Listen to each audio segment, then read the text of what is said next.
आप देख रहे हैं अनहोनी। तो चलिए बढ़ते हैं आज की इस कहानी की ओर। भोपाल में विनीत की पुश्तैनी हवेली ने 4 दोस्तों को वीकेंड पर रोमांच का मौका दिया। विनीत, नीरज, रंजन और विनोद सभी इंदौर से कार में सवार होकर मस्ती के मूड में निकले। हवेली पर पहुंचते ही उन्हें पुराने ज़माने की डरावनी फिल्मों जैसा माहौल मिला। बूढ़े चौकीदार दीनू काका ने टॉर्च की रोशनी में उनका स्वागत किया। आओ विनीत बाबा, सामान अंदर लाता हूँ, आप लोग फ्रेश हो लीजिए, दीनू काका ने कहा। हवेली के भीतर का माहौल और भी डरावना था। दीवारों पर पुराने ज़माने के फ़ोटो, लंबी छायाएं और हवाओं में एक अजीब सा सन्नाटा। रंजन पहले ही बेचैन था। उसने कहा, यार मुझे तो यहाँ डर लग रहा है। ऐसा लग रहा है कि जैसे यहाँ कुछ और भी है, कोई और भी है। बाकी दोस्तों ने उसका मजाक उड़ाया। डरपोक मत बन यार, ये सब फिल्मों वाली बातें हैं, नीरज ने हंसते हुए कहा। रात को पार्टी शुरू हुई। तीनों काका ने स्वादिष्ट चिकन बनाया और दोस्तों ने जमकर खाया पिया। आधी रात हो चुकी थी। दोस्तों को एक शरारत सूझी रंजन को डराने की।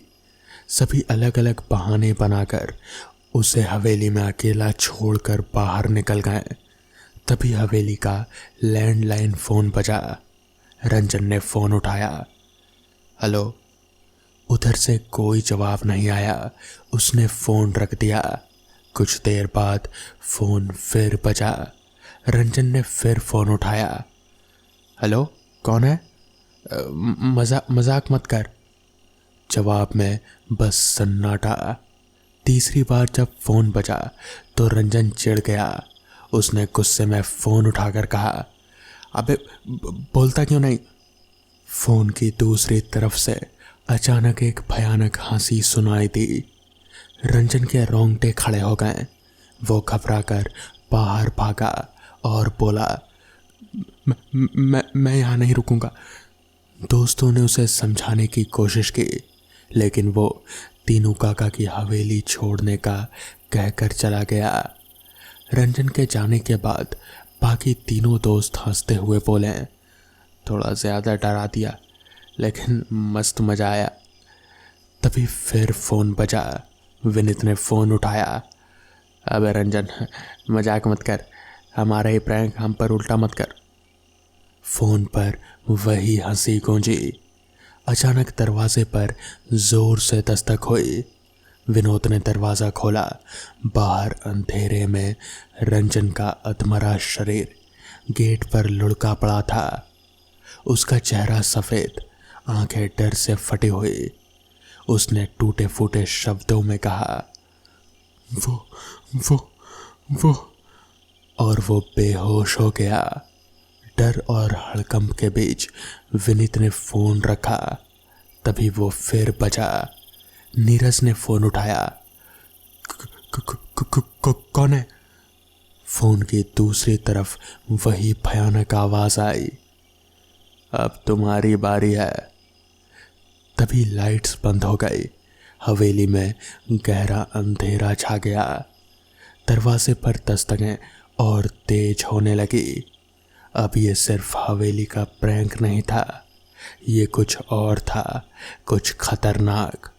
लड़कों ने देखा कि तीनों काका दरवाजे के पास खड़े हैं, हाथ में खून से सना एक छुरा।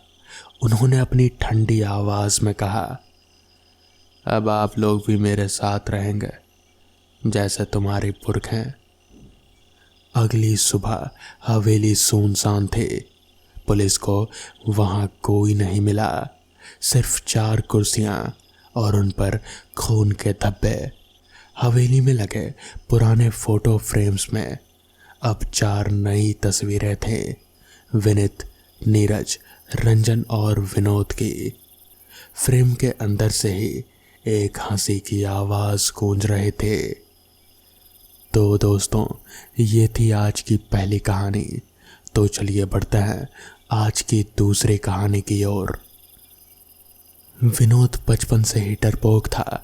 भूत चुड़ैल की कहानियां सुन सुनकर उसका डर और गहरा हो गया था। रात के समय बाथरूम जाना उसके लिए किसी जंग से कम नहीं था। वो राम राम करता हुआ दौड़ता बाथरूम जाता और उतनी ही तेजी से वापस अपने बिस्तर में आ घुसता। एक दिन विनोद के घर के सभी सदस्य किसी शादी में गए थे और विनोद को घर में अकेला छोड़ दिया था। रात के करीब 8 बजे अचानक लाइट चली गई। अंधेरे ने विनोद को अपनी गिरफ्त में ले लिया। हर कोने में उसे अजीब आकृतियां दिखाई देने लगी।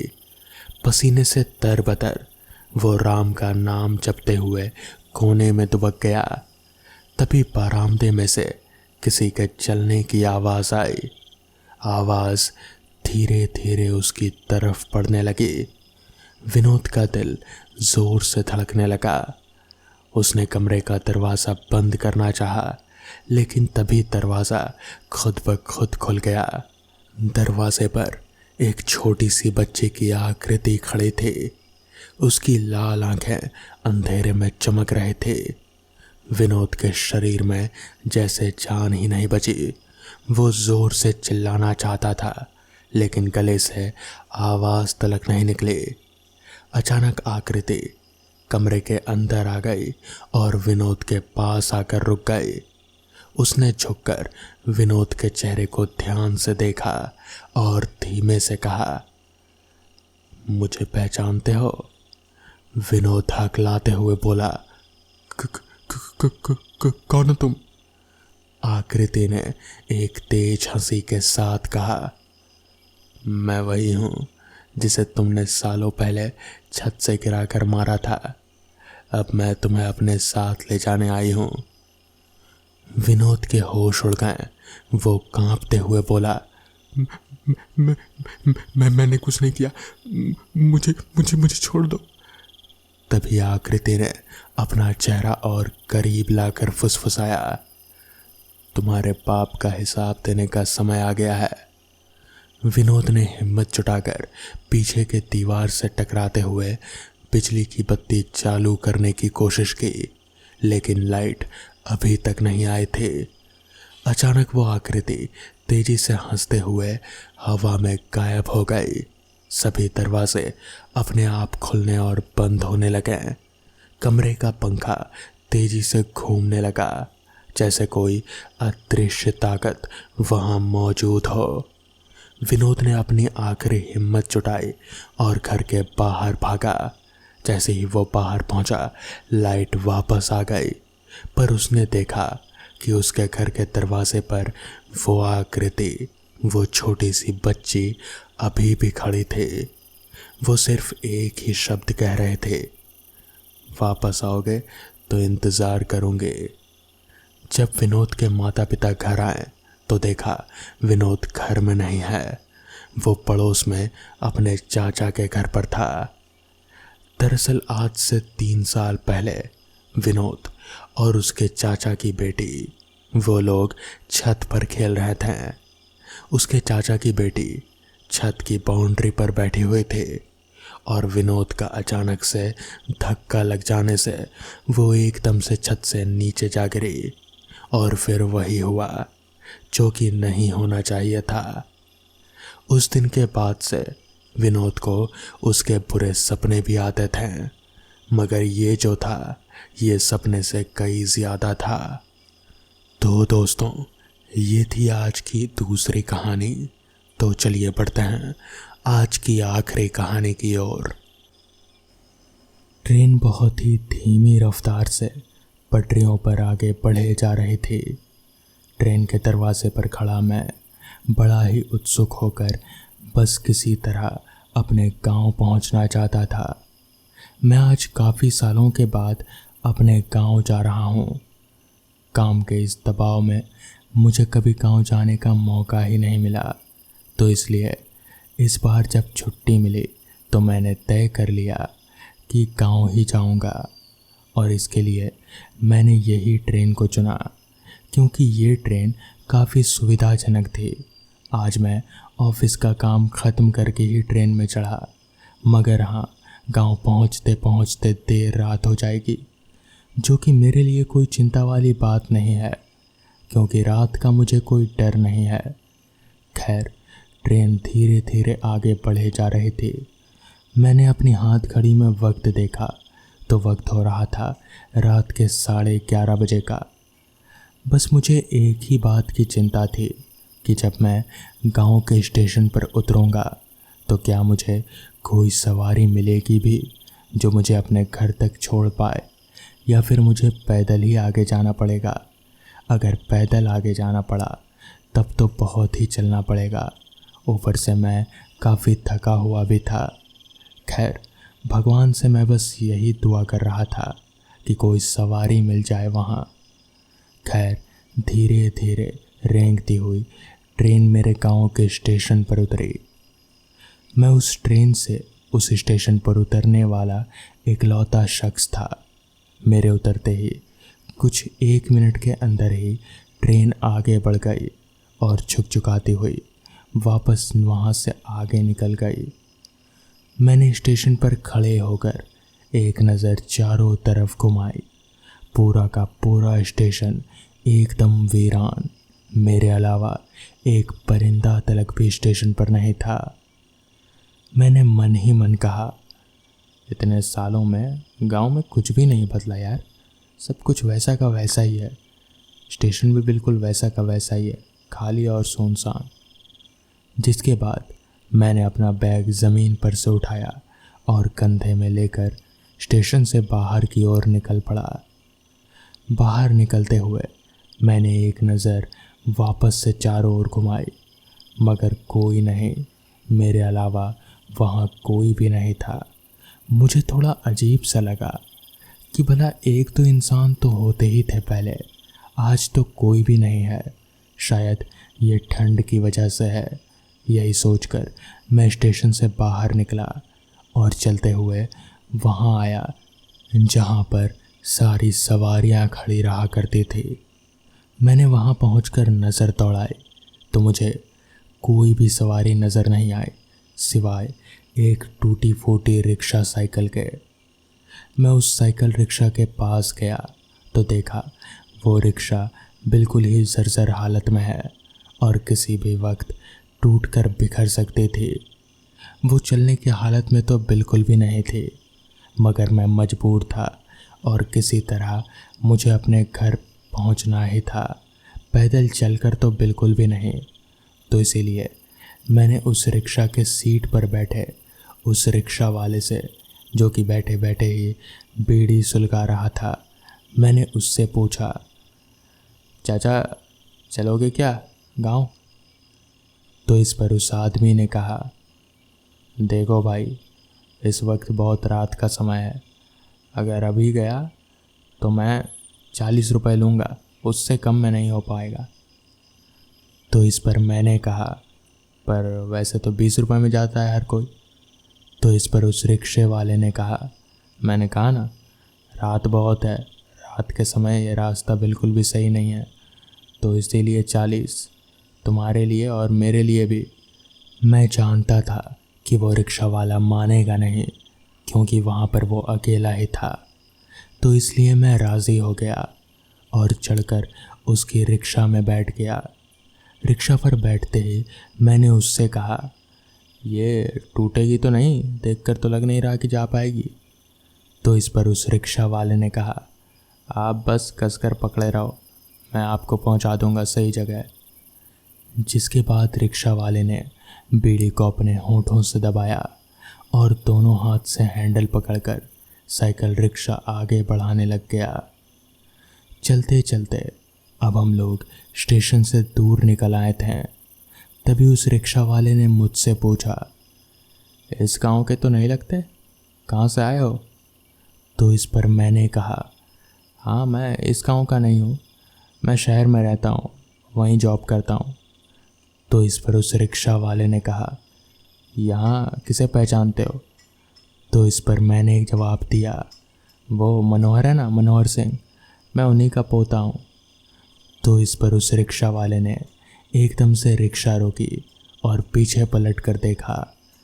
अरे तू मनोहर सिंह का पोता है? तू इतना बड़ा हो गया? तो इस पर मैंने हंसते हुए जवाब दिया, हाँ मैं मनोहर सिंह का पोता हूँ। आप जानते हैं दादाजी को? तो इस पर उस रिक्शा वाले ने वापस से रिक्शा को आगे बढ़ाते हुए कहा, जानते हैं?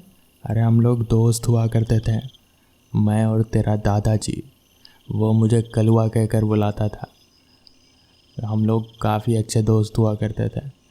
बचपन में हम लोग हमेशा साथ ही रहते थे। फिर बड़े हुए, जिम्मेदारी आ गई और फिर अलग अलग हो गए। यूं ही बातें करते हुए अब हम लोग गांव के काफ़ी करीब पहुंच चुके थे और मेरा घर भी अब वहां से नज़र आने लगा था।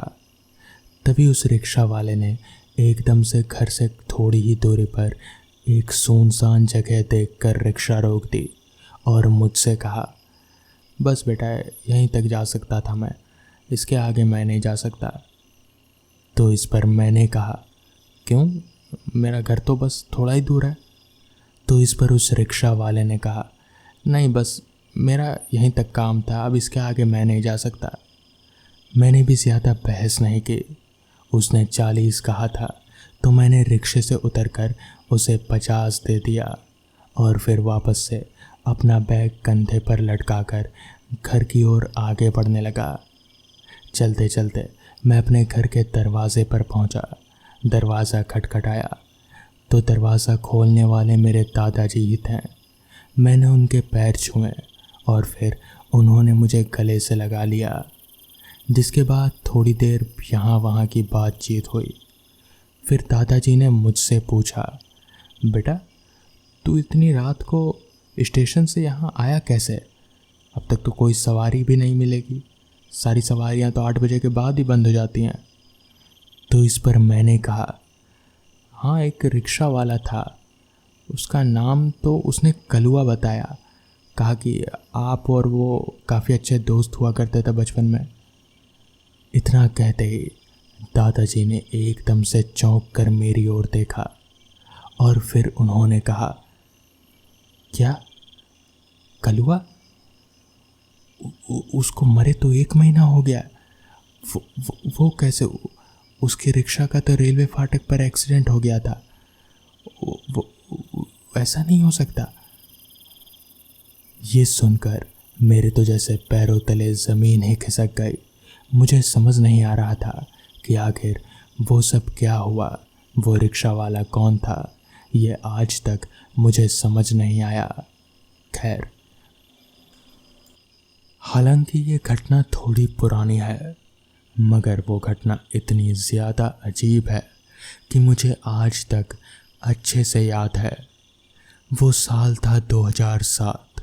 यह उन दिनों की बात है जब मैं नया नया ग्रेजुएट हुआ था। मेरे पास कोई काम नहीं था तो मैं एक फैक्ट्री में काम किया करता था।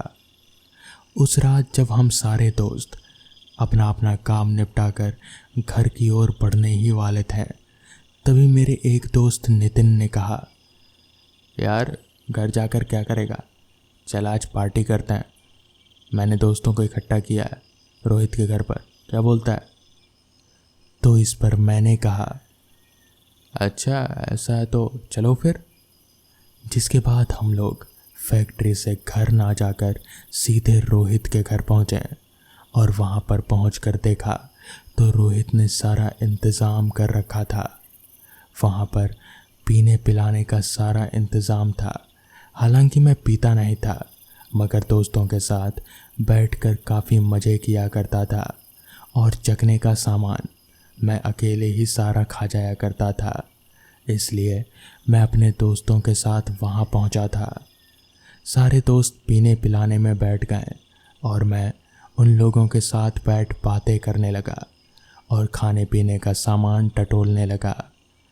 यूं ही कुछ देर तक दोस्तों के साथ मजाक मस्ती करने के बाद अचानक मेरी नज़र घड़ी पर गई तो मैंने देखा कि घड़ी में वक्त हो रहा था 12:15 का।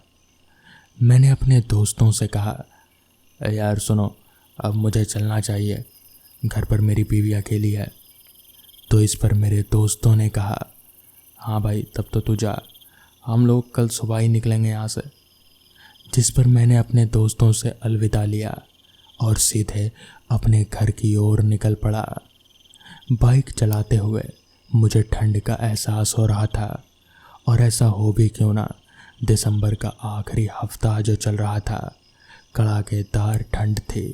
मेरे हाथ लगभग कांप ही रहे थे हैंडल पर, मगर फिर भी मैं किसी तरह से बाइक चलाते हुए आगे बढ़ रहा था। रोहित का घर रिहायशी इलाकों से अलग एक सुनसान जगह पर था। मुझे समझ नहीं आता था कि आखिर रोहित ने इस सुनसान जगह पर घर लिया है क्यों।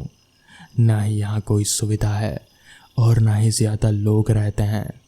खैर मुझे क्या, मुझे तो बस यहाँ से निकलने से ही मतलब था, इसलिए मैं उस सुनसान रास्ते पर आगे बढ़े जा रहा था। उस रास्ते के दोनों तरफ सिर्फ घना जंगल था और कुछ भी नहीं, ना कोई दुकान ना ही कोई इंसान। मैं किसी तरह बाइक चलाते हुए अभी आगे बढ़ ही रहा था कि तभी मुझे रास्ते के बीचों बीच एक बच्चा खड़ा नजर आया। मैं चौंक उठा और मैंने बाइक को ठीक उस बच्चे के पास ले जाकर रोका। वो बच्चा सड़क के बीचों बीच खड़ा था। देखने से उसकी उम्र यहीं कोई 5-6 साल की रही होगी। मुझे समझ नहीं आया कि आखिर ये छोटू बच्चा इस सुनसान रास्ते पर इतनी रात के क्या कर रहा है। तो मैंने बाइक का इंजन बंद करते हुए उस बच्चे से पूछा, क्या वो छोटू, यहाँ पर क्या कर रहे हो इतनी रात का, तुम्हारा घर कहाँ है? तो इस पर उस बच्चे ने कहा, भैया मेरा कोई घर नहीं है, मैं बस यहीं इस रास्ते पर ही रहता हूँ। तो इस पर मैंने कहा, तुम्हारे मम्मी पापा कहाँ हैं? तो इस पर उस बच्चे ने कहा, वो उधर आगे सड़क के किनारे, मैं उधर ही जा रहा था। तो इस पर मुझे दया आ गई और मैंने उस बच्चे से कहा, ठीक है चलो आओ मेरे साथ, बैठो मैं छोड़ देता हूँ। मैंने उस बच्चे को सामने बिठा लिया। पता नहीं पीछे सही से बैठ पाएगा भी या नहीं, कहीं गिर ना जाए, यही सोचकर मैंने उसे सामने बिठा लिया और मैं आगे बढ़ने लगा। अभी मैं रास्ते पर आगे बढ़ ही रहा था कि तभी मुझे ऐसा महसूस होने लगा कि जैसे उस बच्चे के पैर मेरे पैरों से टकरा रहे हैं। इस पर मैंने कहा, बेटा अपने पैर आगे जो लोहे के रॉड है ना उस पर रखो। तो इस पर उस बच्चे ने कहा, मेरे पैर वहाँ नहीं जा रहे हैं अंकल। तो इस पर मैंने कहा, क्यों नहीं जा रहे? इतना कहते हुए मैंने जैसे ही नीचे देखा तो मेरे होश फाख्ता हो गए। मेरी रूह एक पल को कांप सी गई। मैंने देखा कि उस बच्चे के पैर एकदम लंबे हो गए हैं और बाइक के टायर तक पहुंचते हुए बिल्कुल ज़मीन पर घसीट रहे हैं। मैं एकदम से हड़बड़ा गया। मुझे समझ नहीं आया कि आखिर इस बच्चे के पैर इतने लंबे हो कैसे गए। तभी मैंने एकदम से बाइक रोका और मेरे बाइक रोकते ही उस बच्चे ने पलटकर मेरी तरफ देखा, मगर वो पलटा नहीं, उसने पूरी गर्दन ही मेरी तरफ घुमा दी। उसका चेहरा बहुत ही ज़्यादा डरावना था। उसकी आंखें लाल चमक रहे थे और वो एक डरावनी हंसी हंस रहा था। मुझे समझ नहीं आया।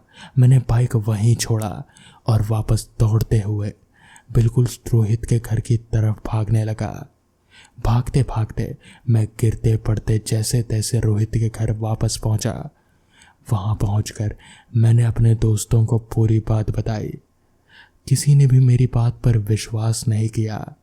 उनमें से ज़्यादा लोग तो नशे में धुत थे। मैं पूरी रात रोहित के घर पर ही रुका रहा और सुबह ही मैं वापस गया। मैंने देखा रास्ते पर मेरी बाइक गिरी पड़ी थी, जिसके बाद मैंने बाइक उठाया और सीधे घर गया। उस दिन के बाद से मैं कभी भी रोहित के घर नहीं गया। तो दोस्तों, ये थी आज की कहानियाँ। अगर आपको ये कहानियाँ पसंद आई हों तो वीडियो को लाइक और चैनल को सब्सक्राइब करना ना भूलें। तो मैं आपका दोस्त आर्यन जल्द ही मिलूँगा आपसे ऐसी ही नई कहानियों के साथ। तब तक के लिए अपना ख्याल रखें।